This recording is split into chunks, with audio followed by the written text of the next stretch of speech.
when I had talked about how the wheat and the weeds, sometimes it is hard in the beginning stages of when they're growing to distinguish which ones are weed and which ones are wheat. And so if you pulled up the weeds, you would have a hard time distinguishing if you're actually pulling up a wheat or a weed.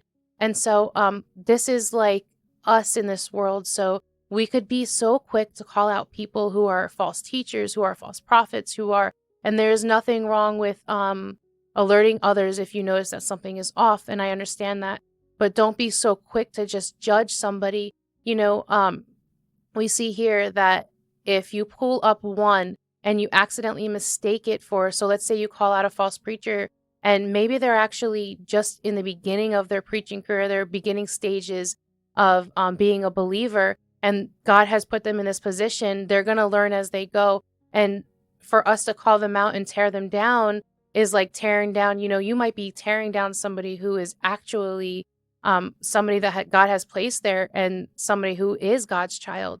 So we need to be slow to call somebody out and to, we don't want to bring that person down if they're just learning and they're in the beginning stages of whatever they're doing, because we all start somewhere, right? So when you started as a believer, if you are a new believer, if you're not a new believer, but if you are a mature believer, you could probably look back at the time when you were a new believer and where maybe you didn't know as much scriptures or you weren't as close to God, and you used to think maybe some things were right, but then later on, as you grew as a believer and you matured, you realize those things you used to think were right are actually wrong, and you just didn't realize it because you were just beginning out.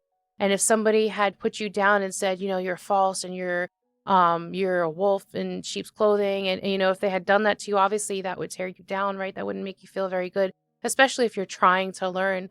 And so if you wait until later on, you'll notice the fruit that is produced from that person who is a new believer, because eventually they will grow fruit. And if they don't, you'll notice them and you'll be able to distinguish between the weeds and the fruit, because if they don't grow fruit, obviously that's not. And I have a scripture too I wanted to share.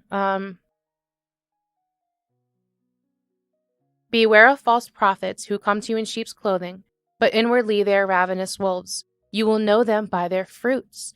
Do men gather grapes from thorn bushes or figs from thistles? Even so, every good tree bears good fruit, but a bad tree bears bad fruit.